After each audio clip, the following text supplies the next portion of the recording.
తెల్లవారుజామునే గోపికల్ని లేపి ఒక్కొక్క గోపిక కలిసి ఒక్కొక్క ఇంటికి వెళ్లి హరికీర్తన చేస్తూ కేశవనై పాడవం నీకేట్టే కిడత్తియో, కేశవుణ్ణి పాడుతుంటే ఇలా పడుకుంటామే లే అని భగవన్నామం చెప్తూ అందరినీ మేలుకొలిపింది.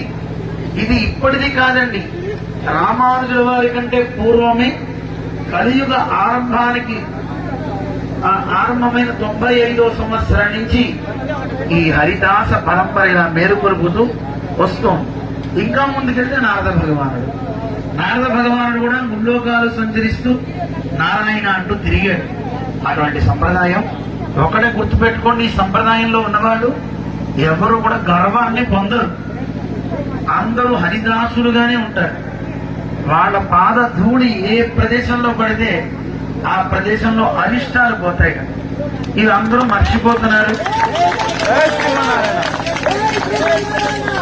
నామాలు పెట్టుకునే వాళ్ళు లేరు, శంఖచక్ర ధారులు లేరు. అందువల్ల శాస్త్రం చెప్తుంది, ఏకంఠ లగ్న తులసి నళినాక్షమాల, మెడలో పద్మమాల తులసిమాల ఉండాలి. ఏ బాహుమూల పరిసిన్నిహిత శంఖచక్రా, భుజాల మీద గురువు గారి ద్వారా తీసుకున్న శంఖచక్రాలు ఉంటారట.